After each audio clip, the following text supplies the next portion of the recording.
Okay, let's begin with the अष्टांग हृदय सूत्र स्थान प्रथमो अध्याय। इस अध्याय का नाम क्या है हमारा? आयुष कामी अध्याय। जो लोग आयु की कामना करते हैं, मतलब एक लंबे और अच्छे जीवन की कामना करते हैं, ये अध्याय उनके लिए लिखा गया है। कि ये इसका मंगलाचरण है। ये हर ग्रंथ को शुरू करते हुए जो नमस्कार किया जाता है गुरुओं को या फिर भगवानों को, उसको मंगलाचरण कहते हैं। इसके रचयिता हैं लघु वाग्भट। दो वाग्भट बताए गए हैं, एक लघु वाग्भट जिन्होंने अष्टांग हृदय लिखी है। लघु मतलब छोटी, Ashtanga Hridaya is like handbook of Ayurveda. Whereas Vriddha Vagbhata, उन्होंने अष्टांग संग्रह लिखी है, that is compendium of Ayurveda. जितने चरक और सुश्रुत में, चरक जो है वो चिकित्सा प्रधान ग्रंथ है और सुश्रुत जो है वो शल्य प्रधान ग्रंथ है। तो अष्टांग हृदय एंड अष्टांग संग्रह, दोनों ने इन दोनों का बेस्ट पार्ट लिया and compiled it into one piece. Ashtanga Hridaya का जो सूत्र स्थान है वो श्रेष्ठ माना गया। क्यों? क्योंकि इसमें दो बेस्ट ऑफ बोथ वर्ल्ड्स आ जाता है। आइए इसके फर्स्ट श्लोक पे चलते हैं। कहाँ है? ठीक है, एक सेकंड, फर्स्ट श्लोक कहाँ गया? अब यहाँ से हम आयुष काम्य अध्याय की व्याख्या करेंगे। क्या आयुष काम्य का क्या मतलब होता है हमने समझ लिया। इस विषय में आत्रेय आदि महर्षियों ने इस प्रकार कहा था कि द ग्रंथ स्टार्ट्स हियर। ये वाला श्लोक इम्पॉर्टेंट है, ठीक है। आयुर्वेद का प्रयोजन। आयु काम्याम ने धर्मार्थ सुख साधनम आयुर्वेदोपदेशेषु विद्ये परमादरम। इसका मतलब क्या है? धर्म, अर्थ और सुख नामक इन तीन पुरुषार्थों का साधन आयु है। अतः आयु की कामना करने वाले पुरुष को आयुर्वेद शास्त्र में निर्दिष्ट उपदेशों का परम आदर करना चाहिए। जो जीवन के हमारे तीन लक्षण होते हैं, पुरुषार्थ होते हैं, जिसमें लोग अपना मीनिंग फाइंड करते हैं, वो होते हैं धर्म, अर्थ और सुख। धर्म माने जो हमारी ड्यूटी हो गई, moral, sociological and as a role we play to other people in our lifes. अर्थ मतलब हो गया जितनी भी हमारे पास वेल्थ है। सुख मतलब अच्छा महसूस करना। इन पुरुषार्थों को पाने के लिए हमें आयु ज़रूरी है। जब आयु होगी तभी हम ये सब काम कर पाएंगे। तो इसकी कामना करने वाले लोगों के लिए के सेकंड श्लोक, आयुर्वेद का अवतरण, कि आयुर्वेद पृथ्वी पे आया कैसे। सबसे पहले आयुर्वेद जो है वो कहीं से शुरू नहीं हुआ, उसका केवल ब्रह्मा ने स्मरण किया कि जो ऑलरेडी था उसको पहचानना। जैसे हम बात करते हैं ग्रेविटी की, न्यूटन ने ग्रेविटी बनाई नहीं, ही जस्ट डिस्कवर्ड जो पहले से एग्जिस्ट कर रहा था। वैसे ही ब्रह्मा ने भी जो हमारी पंचभौतिक पृथ्वी है उसमें जो सिद्धांत काम कर रहे हैं उसको आइडेंटिफाई किया, वो आयुर्वेद का स्मरण माना जाता है। तो जो ऑलरेडी था, ब्रह्मा जी ने उसके रूल्स को रियलाइज किया कि ठीक है, कुछ बेसिक सिद्धांत है, सब कुछ पंचमहाभूत से बना हुआ है, इसमें सामान्य देंगे तो वृद्धि हो जाएगी, विशेष मतलब अपोजिट देंगे तो क्षय हो जाएगा। तो सब ये शुरू कहाँ से हुआ? ब्रह्मा जी ने सबसे पहले आयुर्वेद शास्त्र का स्मरण करके उसे दक्ष प्रजापति को ग्रहण कराया, अर्थात पढ़ाया था। दक्ष प्रजापति जो हैं वो ब्रह्मा के सबसे बड़े पुत्र थे। दक्ष प्रजापति ने अश्विनी कुमारों को पढ़ाया था। अश्विनी कुमार वो थे हमारे जो देवता लोगों के दो फिजिशियंस। अश्विनी कुमारों ने देवराज इंद्र को पढ़ाया था। उन्होंने आत्रेय पुत्र मतलब पुनर्वसु आत्रेय आदि महर्षियों को पढ़ाया था। आत्रेय आदि ने अग्निवेश, भेल, जत्रुकर्ण, पराशर, हरित और शार्पाणी इनको पढ़ाया था। फिर अग्निवेश आदि महर्षियों ने अलग अलग तंत्रों का विस्तार में के साथ रचना की। ठीक है, इसका एक फ्लो चार्ट बना लेना। उसमें सबसे पहले ब्रह्मा, दक्ष प्रजापति, अश्विनी कुमारों, इंद्र, आत्रेय, फिर आत्रेय के 6 शिष्य। इसमें जो सबसे ज़्यादा श्रेष्ठ शिष्य माना जाता है वो है अग्निवेश। क्यों? क्योंकि सबसे पहले उन्होंने ग्रंथ का निर्माण कर लिया था। जो अग्निवेश तंत्र है वही चरक संहिता है एक्चुअली। क्या है, नेक्स्ट श्लोक पे बढ़ते हैं। अष्टांग हृदय का स्वरूप क्या है? महर्षि वाग्भट का कथन है कि इधर उधर बिखरे हुए उन प्राचीन तंत्रों में से उत्तम भाग को लेकर ये उच्च माने संग्रह किया गया है।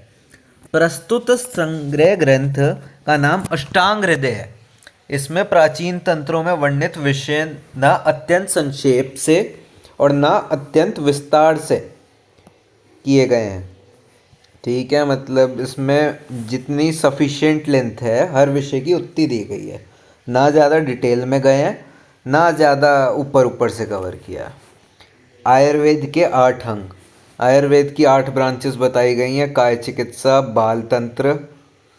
काय चिकित्सा जो है वो है हमारी जनरल मेडिसिन, इसको यहाँ वक्तव्य के साथ ही पढ़ते हैं।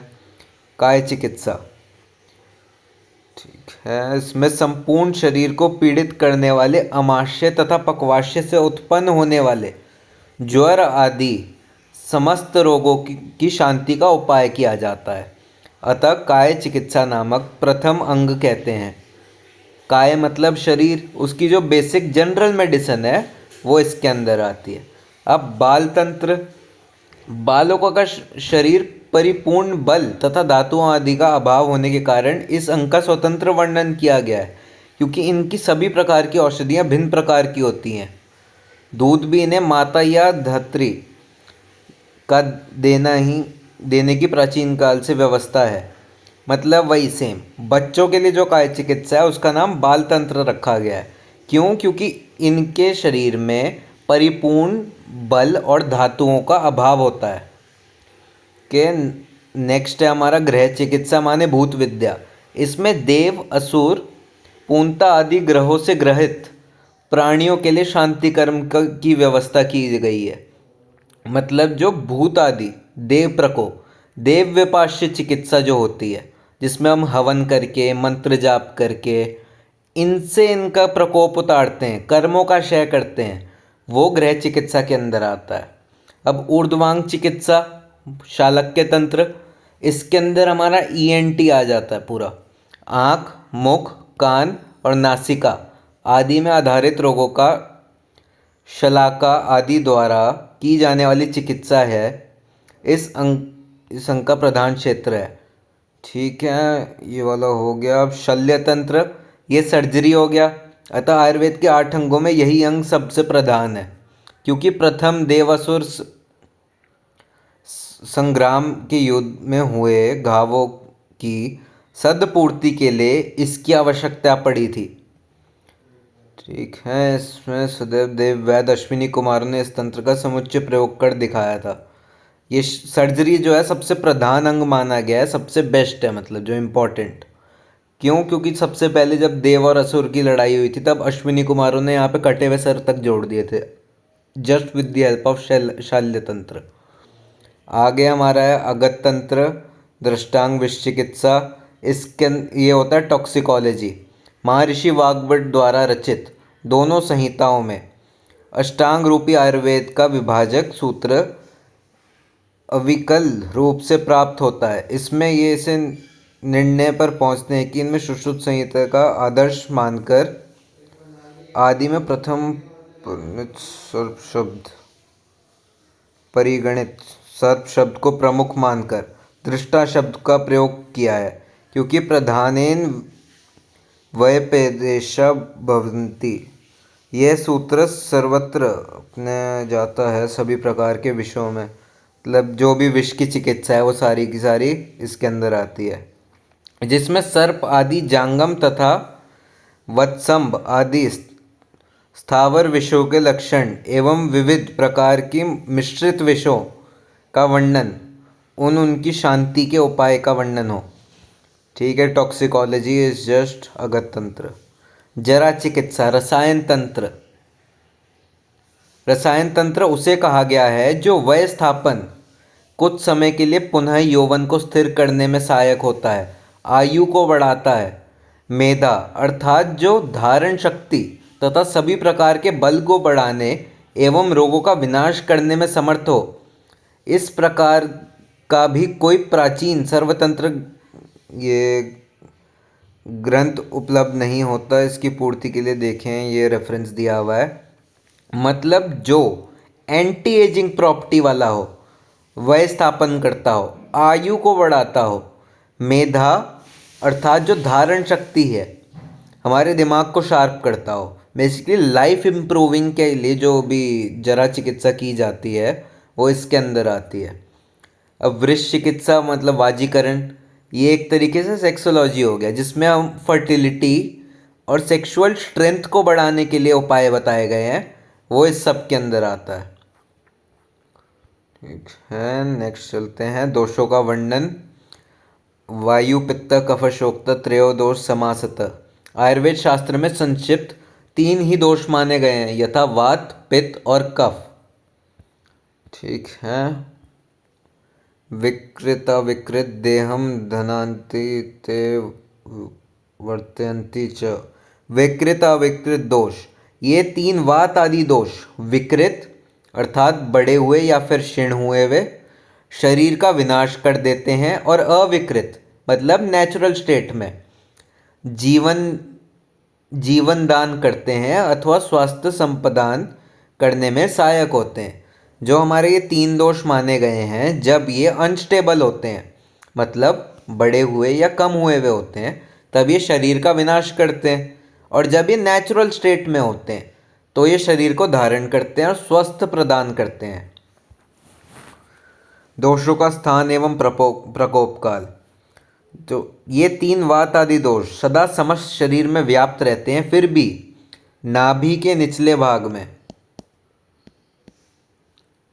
यहाँ पे वात, नाभि तथा हृदय के मध्य भाग में पित्त और हृदय के ऊपरी भाग में कफ का आश्रय स्थान है।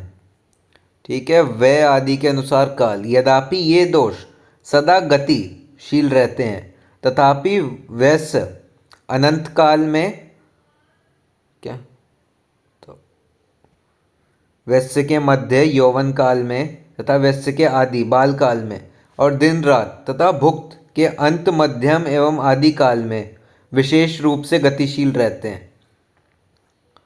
ठीक है, मतलब ये हमेशा गति तो करते रहते हैं, बट इनकी अलग अलग फेजेस में अलग अलग अवस्था प्रधान रहती है। ठीक है, जैसे मतलब जीवन के अनंत काल वृद्धावस्था में अलग दोष प्रधान होगा, वो कौन सा है? वात। वय के मध्य काल में मतलब युवावस्था, उसमें पित्त प्रधान रहेगा, और बाल मतलब आदिकाल बचपन में उसमें कफ प्रधान रहता है।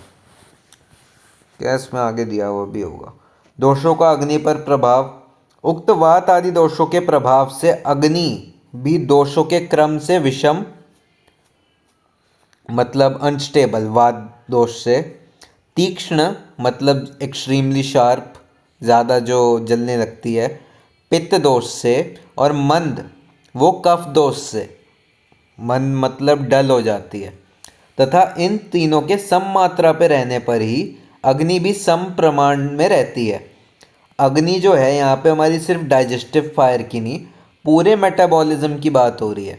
अगर आपका वात दोष कुपित होगा जिसके अंदर आकाश और अग्नि माने spirit of the air and space होगी, तो वो विषम रहेंगे, अनस्टेबल। और अगर पित्त माने फायर एलिमेंट अग्नि महाभूत प्रधान होगा, तो तीक्ष्ण मतलब मेटाबॉलिज्म अपने आप को ही सड़ाने लगेगा। क्यों? क्योंकि it is so like burning. ठीक है, फिर कफ दोष से मंद हो जाएगी मतलब डल हो जाएगी हमारा मेटाबॉलिज्म।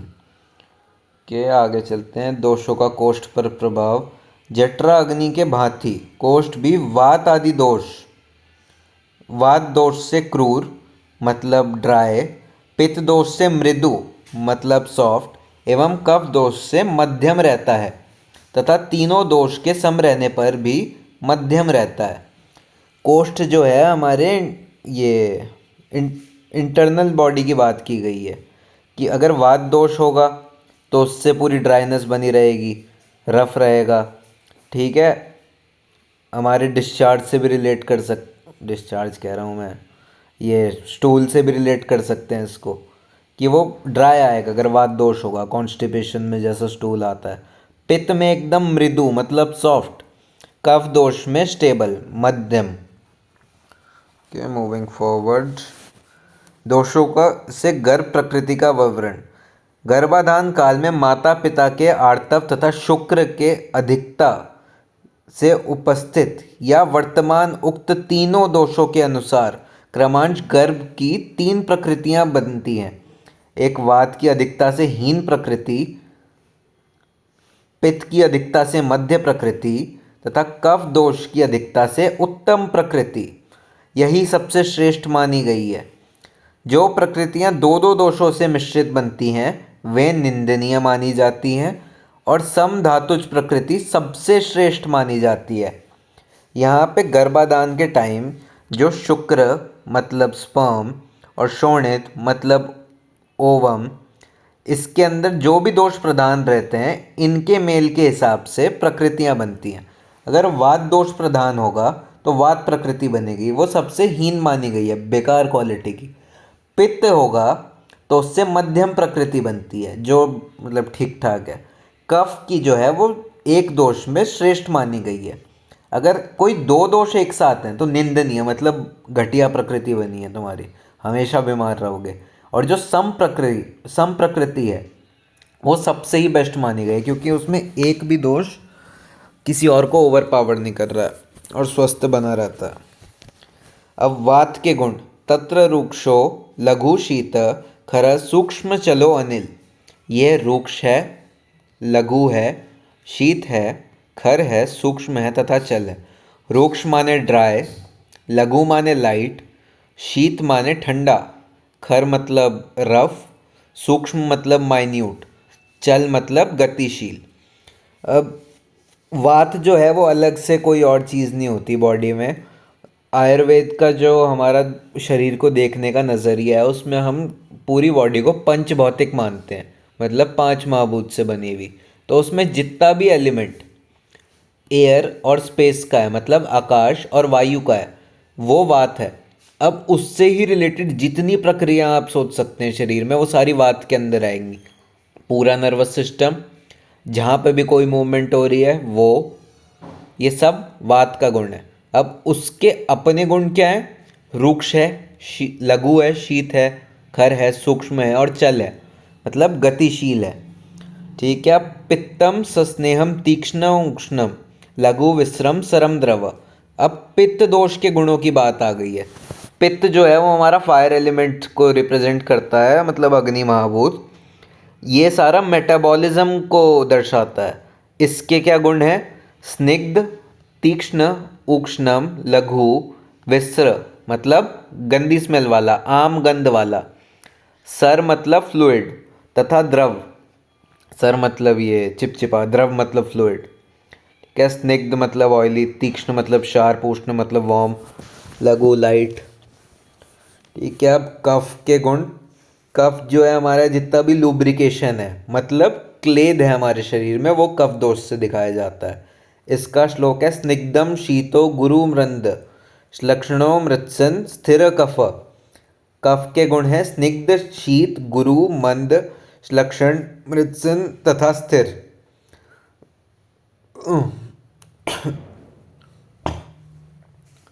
ठीक है। स्निग्ध मतलब ऑयली, शीत मतलब ठंडा, गुरु मतलब हैवी, मंद मतलब डल, लक्षण मतलब वही फ्लूइडी टाइप का। ठीक है। स्थिर मतलब स्टेबल। अब संसर्ग और सन्निपात की बात आ जाती है। अगर दो दोष का कॉम्बिनेशन है और वो एक साथ क्षय या वृद्धि होते हैं तो उनको संसर्ग कहा जाता है। और अगर तीनों दोष एक साथ क्षय या फिर वृद्धि में चले जाते हैं तो उसे सन्निपात कहा जाता है। ठीक है। जितने ज़्यादा दोष इन्वॉल्व होते हैं उतनी ज़्यादा व्याधि कॉम्प्लिकेटेड हो जाती है। अब धातुओं का वर्णन। आयुर्वेद शास्त्र में रस, रक्त, मांस, मेदा, अस्थि, मज्जा तथा शुक्र ये 7 धातु कहे जाते हैं। और जब ये वात आदि दोषों द्वारा दूषित किए जाते हैं तो इन्हें दूष्य कहते हैं। ठीक है। धातु मतलब जो शरीर को धारण करती है। जितना हमारा टिश्यू है आयुर्वेद में 7 माने गए हैं, रस, रक्त, मांस, मेद, अस्थि, मज्जा और शुक्र। यही शरीर को आगे चल के पूरा बनाते हैं, इसके अलावा कुछ नहीं है। अब सम पीपल माइट कंफ्यूज कि हाँ भाई इसके अलावा भी I can think of things, क्योंकि you are basically constricting these terms to what your limited POV is telling you right now. जैसे मांस है, वो सिर्फ फ्लैश नहीं, ओके मांस तो पूरा फ्लैश है, ठीक है। जैसे मेद है, वो सिर्फ एडिपोज टिश्यू नहीं, जहाँ पे भी शरीर में ऑयल आ रहा है, जितने भी फैटी एसिड्स, जितना भी ऑयल वाला पार्ट, जितना भी लुब्रिकेशन वाला पार्ट, वो सब मेद के अंदर आ जाएगा। अस्थि does not only represent bones, उसकी उपधातु भी है, केश, दंत, नख, ये सब, ठीक है। मज्जा हमारा मैरो हो गया। शुक्र जो है, ऐसे शुक्र यू माइट थिंक कि हाँ ये तो सिर्फ सीमेन की बात हो रही है, लेकिन शुक्र होता महिलाओं में भी है, वो उनकी कोर एनर्जी को दर्शाता है। तो धातु is more than what you might think right now it is, ठीक है। ये पूरे शरीर को धारण कर रहे हैं। मल तीन बताए गए हैं, मूत्र, पुरीश और स्वेद, ये तीन मल कहे गए हैं।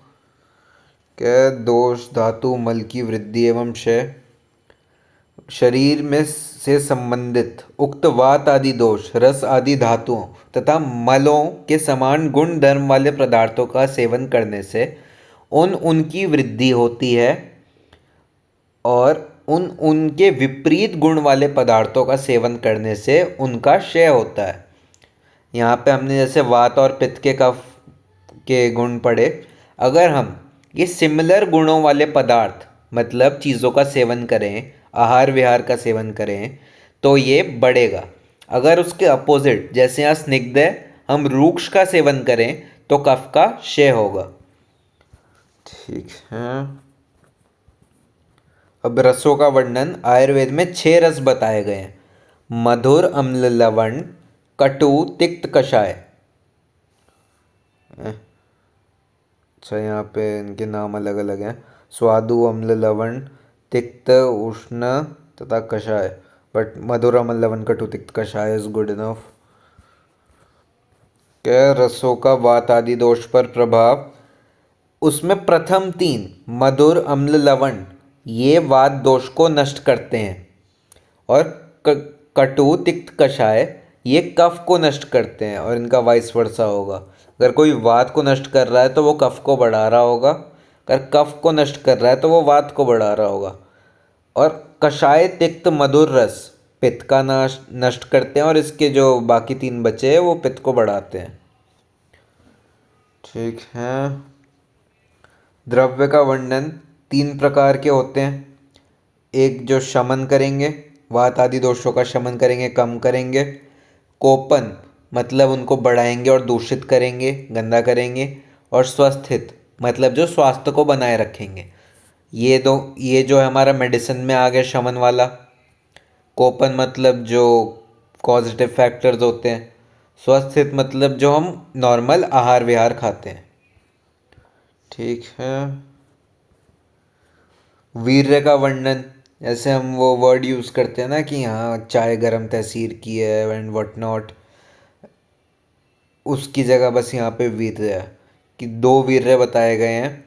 एक तो शीत मतलब ठंडी तासीर, जो हम कॉमन लैंग्वेज में बोल रहे हैं, now you should change it to shita virya. And उष्ण मतलब जो गर्म तासीर था, now you will call it ushna वीर्य।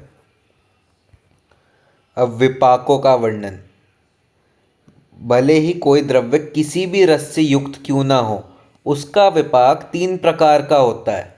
विपाक होता क्या है, जठराग्नि पाक के बाद जो शरीर पे प्रभाव पड़ता है उसे विपाक कहते हैं, ठीक है। 3 टाइप का होता है, मधुर, अम्ल तथा कटु। इसमें से जो मधुर और लवण है उसका मधुर विपाक होगा, जो अम्ल है उसका अम्ल विपाक होगा, बाकी के 3 का कटु विपाक होगा, ठीक है। द्रव्य के गुणों का वर्णन, ये 20 गुरु आदि गुण है हमारे, ये वाला श्लोक भी इम्पोर्टेंट है। गुरु, लघु, और ये ऐसे पेयर्स में चलते हैं, जैसे गुरु मतलब हैवी है तो लघु मतलब लाइट। मंद, तीक्ष्ण, शीत, उष्ण, स्निग्ध, रूक्ष, श्लक्षणकर, सांद्र, द्रव्य, मृदु, कठिन, स्थिर, सर, सूक्ष्म,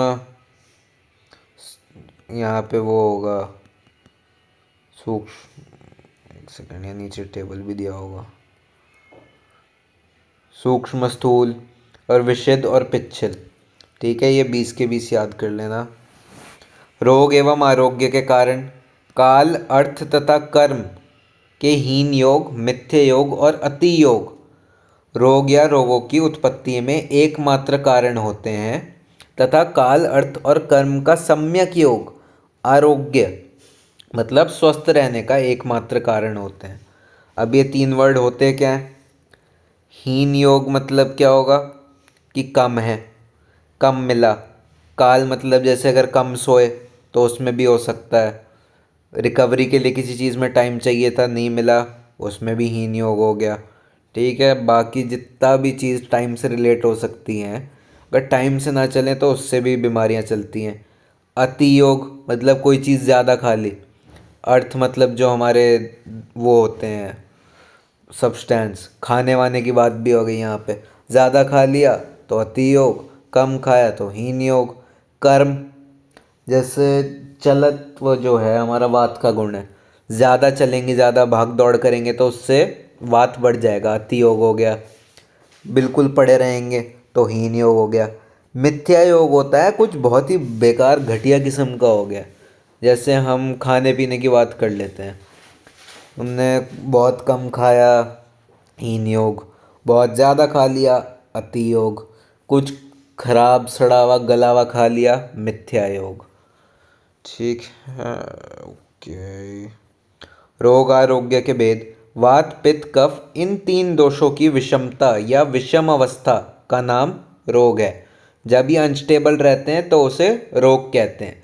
अर्थात दोषों के विषम, किसी का बढ़ जाना और किसी का घट जाना हो जाने से किसी न किसी प्रकार का रोग हो जाता है। और जब उक्त दोष समान स्थिति में रहते हैं तब आरोग्य की प्राप्ति होती है, अर्थात सुख प्राप्त होता है। रोग के 2 भेद बताए गए हैं। एक है निज, जो मतलब वात आदि दोषों के भीतर की विषमता से होता है। ठीक है, जो मेटाबॉलिज्म की वजह से हमें रोग हुआ है या फिर किसी और चीज़ की वजह से हुआ है। और आगंतुज मतलब जो बाहरी फैक्टर, चोट लगी है, किसी ने गोली मार दी, ये सब आगंतुज रोग हैं। अभिघात आदि बाहरी कारणों से होने वाले रोग। ठीक है, 2 प्रकार के रोग अधिष्ठान। एक तो होता है काय, एक शरीर मन। काय मतलब बॉडी और मन मतलब मन, मतलब शारीरिक और मानसिक 2 रोग बता दिए गए हैं हमारे। मानसिक दोषों का परिचय। मानसिक दोष जो है हमारे 2 बोले गए हैं, रज और तम। जो मानसिक गुण हैं वो 3 है, सत्व, रज, तम।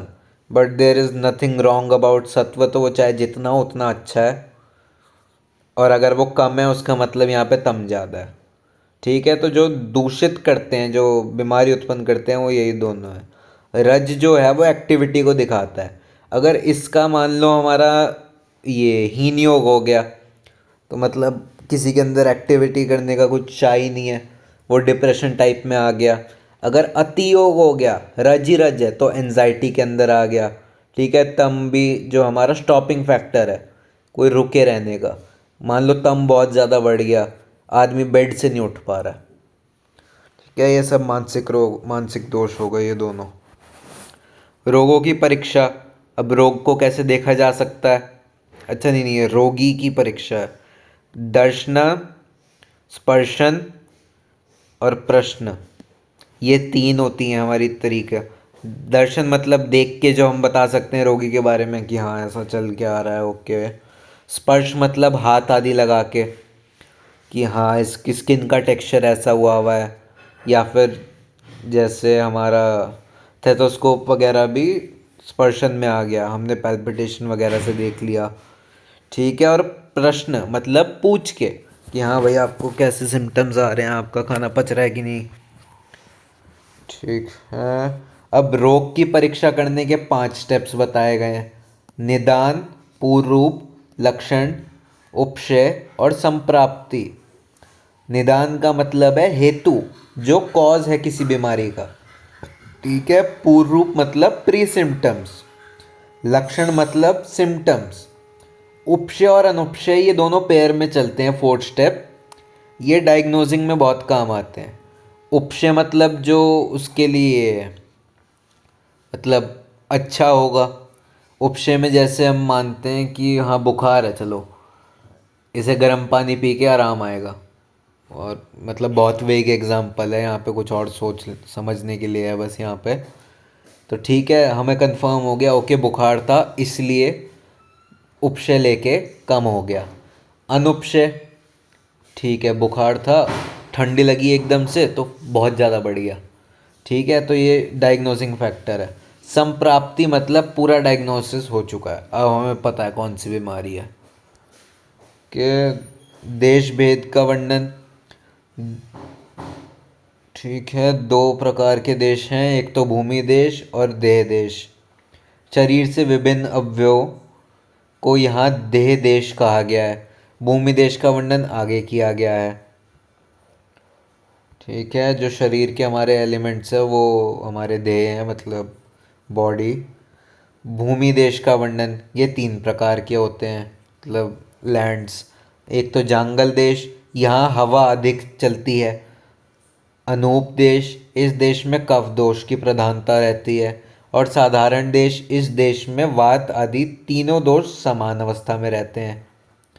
ठीक है, जंगल देश जो है कैसा है हमारा, रूखा सूखा मरुस्थल, जैसे भारत के बीकानेर तथा जैसलमेर क्षेत्र हैं। ठीक है, अनूप देश विपुल जल तथा पर्वतों से युक्त देश, जैसे असम, ब्रह्म तथा बंगाल की खाड़ी। और साधारण देश मतलब जो नॉर्मल है एकदम से, इसमें वात आदि सभी दोष सम रहते हैं। यह काल के भेद कौन कौन से हमारे, दो प्रकार के माने जाते हैं, क्षण अर्थात प्रातःकाल तथा सायंकाल। और रोग की अवस्था, अच्छा, समझ गया, मैं समझ गया। ओके, एक तो क्षण है, मतलब जो हमारा नॉर्मल टाइम चल रहा है, सेकेंड्स, मिनट्स, आवर्स। और दूसरा हमारा अवस्था काल, जो फेजेस की बात कर रहा है। Okay, this is pre symptomatic, ये बाद में रिकवरी वाला पीरियड है। वो ऑब्जेक्टिव नहीं है, वो सब्जेक्टिव है। जो हमारा क्षण वाला काल था वो ऑब्जेक्टिव है कि हाँ 1 सेकंड है, वो 1 सेकंड ही रहेगा। अब किसी की अवस्था कितनी भी देर की हो सकती है। ओके, औषध के भेद, संक्षिप्त रूप से औषध दो प्रकार की होती है, शोधन अर्थात वमन रेचन आदि विधियों से दोषों को निकालना शोधन कहा जाता है। यहाँ पे हम जो दोषों को एक्सपेल आउट कर रहे हैं इसके थ्रू, किससे, वमन विरेचन आदि पंचकर्म बेसिकली। शमन अर्थात उबड़े हुए वात आदि दोषों को शांत कराने का उपचार, जो सिर्फ बैलेंस करे, उभाड़े नहीं, सिर्फ बैलेंस करे। मतलब उभाड़े मतलब एक्सपेल आउट ना करे।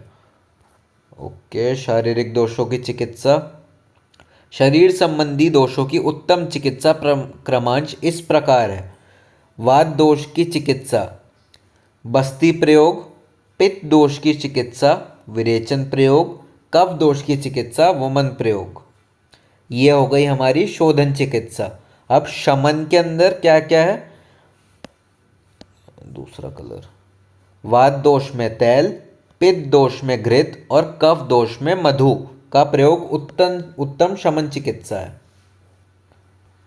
ठीक है, मानसिक दोषों की चिकित्सा, मानसिक दोषों की उत्तम चिकित्सा है बुद्धि तथा धैर्य से व्यवहार करना, आत्मा आदि ज्ञान मतलब आध्यात्मिक ज्ञान के बारे में जानना, कौन मेरा है, क्या मेरा बल है, ये कौन देश तथा कौन मेरे हितैषी का या सहायका का विचार कर कार्य करना। मतलब ठीक है, अपने बेसिकली सेल्फ अवेयर होना ही मानसिक दोषों की चिकित्सा है। अब चिकित्सा में 4 पद जरूरी हैं जिनसे ही चिकित्सा पूरी सफल हो पाएगी। ये वाले श्लोक इम्पोर्टेंट हैं, ये और इसके आगे के चार, चार चतुष्पाद बताए हैं उन्होंने कि चार चार चीज़ों के चार पैर। सबसे पहला कौन सा है, भीषक मतलब वैद्य या चिकित्सक। दूसरा है द्रव्य, मतलब जो भी हम चीज़ें यूज़ करेंगे चिकित्सा करने के लिए, इसमें मेडिसिन आ गए, इंस्ट्रूमेंट आ गए। उपस्थता मतलब नर्स, परिचारक। ठीक है। और चौथा हमारा अपना रोगी। ये चार हैं एलिमेंट्स, अगर ये ठीक रहेंगे तभी चिकित्सा ढंग से हो पाएगी। अब इनके चार चार गुण होने चाहिए। सबसे पहले वैद्य के चार गुण बता दिए, ये वाले श्लोक इंपॉर्टेंट है, ठीक है, ये चार हो गए। वैद्य के चार लक्षण क्या है? पहला, वो दक्ष है, मतलब चिकित्सा कर्म में कुशल है, कॉम्पिटेंट। तीर्थ है, मतलब वो तीर्थ से शास्त्र के अर्थ का ग्रहण कर चुका है, पढ़ा लिखा है, ठीक है। ये इनकी टर्मिनोलॉजी लिखनी होती है वहाँ पे, ये वाले जो स्पेसिफिक वर्ड है ना, ये चार, ये इंपॉर्टेंट है।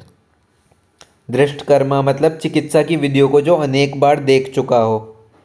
चौथा, सूची, शरीर तथा आचरण से पवित्र हो, ठीक है। पहले तो वो कॉम्पिटेंट होना चाहिए, उसने पढ़ा लिखा हो, उसने बहुत बार देखा हुआ हो, एक्सपीरियंस्ड हो, और वो सूची से रहता हो, मतलब साफ सफाई से रहता हो, हाइजीन भी एक एलिमेंट है।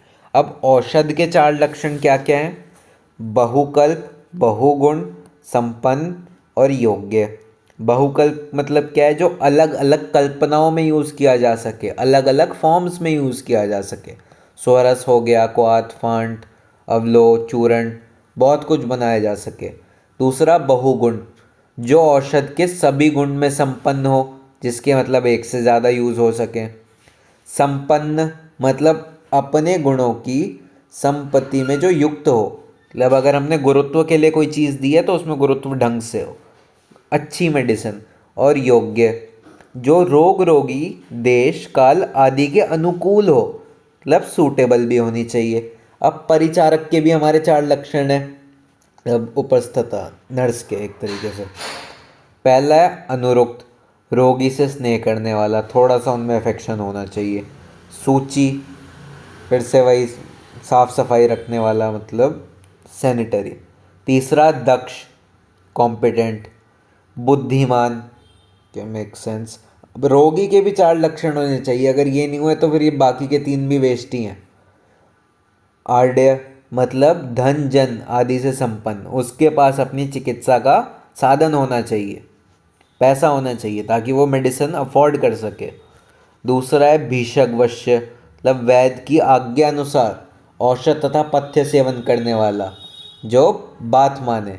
ज्ञापक, मतलब अपने सुख दुख कहने में सक्षम, जो ढंग से अपने सिम्टम्स डिफाइन कर पाए। हमने पढ़ा था ना ऊपर की रोगी की परीक्षा में, तीसरा जो था हमारा स्तंभ।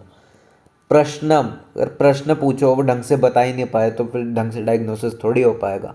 और चौथा, सत्ववान, मानसिक शक्ति संपन्न, अर्थात चिकित्सा काल में होने वाले कष्टों से ना घबराने वाला। सत्व का इसमें एग्जांपल ये ले सकते हैं, कुछ लोग ये नहीं कहते कि भाई ये आयुर्वेदिक चूरन है, गंदे से हम नहीं खाएंगे। उसका मतलब क्या है? उनके अंदर वो चिकित्सा झेलने का सत्व ही नहीं है। तो ये भी ज़रूरी है चिकित्सा को पूर्ण होने के लिए। आगे, साध्य असाध्य के अनुसार व्याधि के भेद। साध्य का मतलब होता है क्योरेबल, असाध्य का मतलब होता है इनक्योरेबल। साध्य तथा असाध्य, इस प्रकार रोग के दो भेद होते हैं, इनके पुनः दो भेद होते हैं। साध्य के अंदर दो आ गए, एक तो सुख साध्य, मतलब जो इजीली क्योर हो जाएगा, और कृत साध्य, मतलब जो हार्ड से क्योर होगा। इसके बाद असाध्य के पुनः दो भेद होते हैं, एक याप्य, मतलब जो बस क्रॉनिक है, जब तक दवाई देंगे तब तक वो बंदा जिंदा है। और दूसरा है अनुपक्रम, अर्थात चिकित्सा के अयोग्य, मतलब ये ठीक हो ही नहीं सकता, इसमें अरिष्ट सूचक लक्षण आने लगते हैं। यहाँ भाई तुम चाहे जो कर लो, ये इतने दिन में मरने वाला है। ये साध्य रोग के लक्षण दिए हुए हैं हमारे यहाँ सुख साध्य के। जिस रोग का शरीर सभी प्रकार से चिकित्सा विधियों का सहन करने में समर्थ हो, जो युवक हो, जो जितेंद्रिय हो, जिसका रोग किसी मर्म स्थल में उत्पन्न न हुआ हो, जिस रोग के उत्पादक हेतु पूर्व रूप आदि थोड़े एवं सामान्य न हो, जिसमें अभी तक कोई उपद्रव्य पैदा न हुआ हो तथा जिसमें दूष्य देश ऋतु एवं प्रकृति समान न हो, चिकित्सा काल में उक्त चारों पद अपने अपने गुणों में संपन्न हो, सूर्य चंद्र आदि ग्रह अनुकूल हो, रोग एक दोष से उत्पन्न हो, एक मार्गिक हो, ठीक है, यहाँ पे हमने सुख साध्य के लिए पढ़ लिया, उसके लिए क्या क्या चीज़ें ज़रूरी हैं। पहले तो चिकित्सा विधि करने में बिल्कुल समर्थ हो, और अगर युवावस्था में कोई रोग होता है तो वहाँ पे इम्यूनिटी अच्छी खासी है। बच्चों के रोग में दिक्कत आती है और बूढ़ों के। ठीक है। जितेंद्रिय, मतलब ठीक है, अच्छा खासा उसमें फिर भी इम्यूनिटी है। जिसका रोग किसी मर्म स्थल पे उत्पन्न ना हुआ हो, मर्म स्थान जो होते हैं वहाँ पे हमारे प्राण रहते हैं, अगर वहाँ पे कुछ चला गया, जैसे त्रिमर्म, ईजी है यहाँ पे समझना। अगर कोई दिल की बीमारी हो गई तो ऑफ कोर्स वो ज़्यादा मुश्किल होगी खांसी जुबान जुकाम से। क्यों? क्योंकि जो दिल है वो सबसे मुख्य मर्म माना गया है।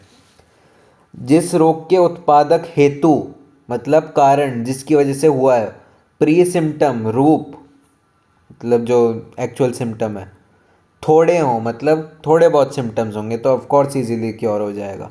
सामान्य हो, मतलब बेसिक से हो।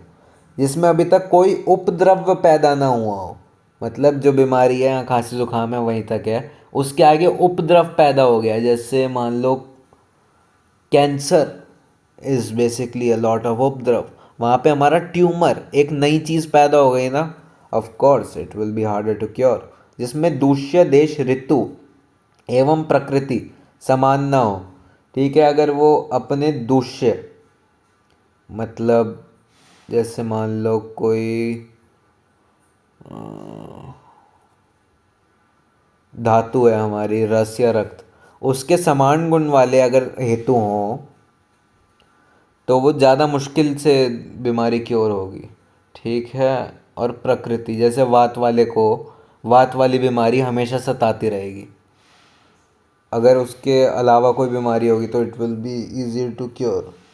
चिकित्सा काल में उक्त चार पद अपने अपने गुणों से संपन्न हो, ये चार चतुष्पाद पूरे हों। सूर्य चंद्र आदि ग्रह अनुकूल हो। ठीक है, Ayurveda really believes in astrology, तो दिस इज इम्पोर्टेंट टू। रोग एक दोष से उत्पन्न हो, हमने ऊपर संसर्ग संनिपात पढ़ा था, उसमें एक दोष वाले रोग इजी हैं, जैसे जैसे ये दोष और दूसरे बढ़ते जाएंगे रोग मुश्किल होता जाएगा। क्या सुख साध्य हो गया। कष्ट साध्य के अंदर ये इससे थोड़ा सा अलग होगा, जिसके अंदर शस्त्र क्षार और अग्निकर्म तथा विष आदि का प्रयोग किया जाता हो।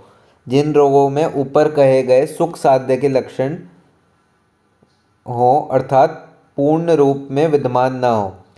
शस्त्र क्षार अग्नि, मतलब जिसमें सर्जरी की ज़रूरत पड़ जाए, वो कष्ट साध्य रोग होते हैं। ठीक है, और ये मिलता जुलता होता है सुख साध्य से। ज़्यादा से ज़्यादा क्या इसमें दो दोष उत्पन्न हो जाएंगे। ठीक है, अब याप्य मतलब क्या है, ये हम आ गए हैं इनक्योरेबल के अंदर, मतलब असाध्य व्याधि। याप्य के अंदर क्या होगा, उस रोग को याप्य कहते हैं जिसमें पूर्वोत्तक सुख साध्य के लक्षण से विपरीत लक्षण हो, किंतु आयु के शेष रहने के कारण तथा पथ्य आहार विहार तथा औषध के अभ्यास करने के कारण रोगी चल फिर सकता है। इसका मतलब क्या है कि जीवन बचा हुआ है तो पथ्य, मतलब अच्छा अच्छा खाने से और अच्छा अच्छा रहने से और दवाई चलते रहने से रोगी जिंदा रह पाता है। जैसे ही उसमें थोड़ा बहुत कॉम्प्लिकेशन आएगा, ढंग की छोड़ दोगे दवाई, तो आयु बचती बचती नहीं है कुछ खास। अब पथ्य शिक्ष्य रोग के लक्षण, जो रोग अनुपक्रम भी कहते हैं, जो सुख साध्य लक्षणों से अत्यंत विपरीत हो और जो अतुशक्य मोह तथा अरित बेचैनी लक्षण वाला हो। जिसमें अरिष्ट लक्षण, अरिष्ट लक्षण वो होते हैं जो मतलब मौत का संकेत दे रहे होते हैं, इसमें चरक संहिता वगैरह में बहुत अच्छे से वर्णन है इसका, दिखलाई दे रहे हैं, जिसमें ज्ञान इंद्रियों का नाश हो जाता है। ठीक है, ये बिल्कुल इनक्योरेबल है, यहाँ तो मतलब मौत से थोड़ा सा ही दूर है। त्याज्य, त्याज्य रोगी, कि किस रोगी की चिकित्सा नहीं करनी। चिकित्सक को चाहिए कि वो निम्नलिखित प्रकार के रोगियों की चिकित्सा ना करे। पहला, जिसमें राजा या महाजन द्वेष करता हो और जो स्वयं अपना द्वेषी हो, जो राजा या फिर अच्छे लोगों को हेट करता हो और खुद को भी नफरत करता हो, जो राजाओं से द्वेष करता हो। ठीक है, वैद्य से द्वेष करता हो, द्वेष का मतलब हेट है, जिसके पास चिकित्सा के उपयोगी साधन ना हो, जो व्यग्र हो अर्थात जो चिकित्सा कराने में सक्रिय ना हो, इधर उधर भटकता रहता है कि हर डॉक्टर के पास जाएंगे, कहेंगे इसकी दवाई काम नहीं की, ली थी तुमने।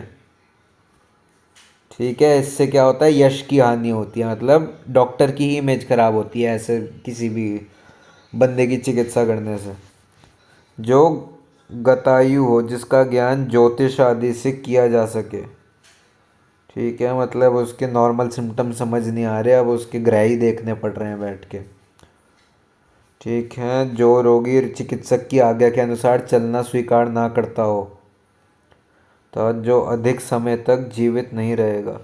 जो अत्यंत क्रोधी हो, ठीक है, शोकातुर अर्थात जो पुत्र, स्त्री, धन आदि के नाश से दुखी हो। 10वां, जो भीरु डरपोक हो, अर्थात जो पंचकर्म आदि क्रियाओं से डरता हो। ठीक है, ऑफ कोर्स ऐसे आदमी की चिकित्सा हो ही नहीं सकती। ठीक है, कृतधन अर्थात जो दूसरे द्वारा किए गए उपकार को ना मानता हो। और 12वां, जो वैद्यमान जी हो, अर्थात जिसमें वैद्य का ज्ञान ना हो फिर भी अपने को वैद्य समझता है, मतलब क्वैक्स। इन लोगों की चिकित्सा नहीं करनी चाहिए। अध्याय संग्रह का वर्णन, अब कौन कौन से चैप्टर हैं वो यहाँ पे बताया हुआ है बस। ठीक है, this is our first chapter. Bye.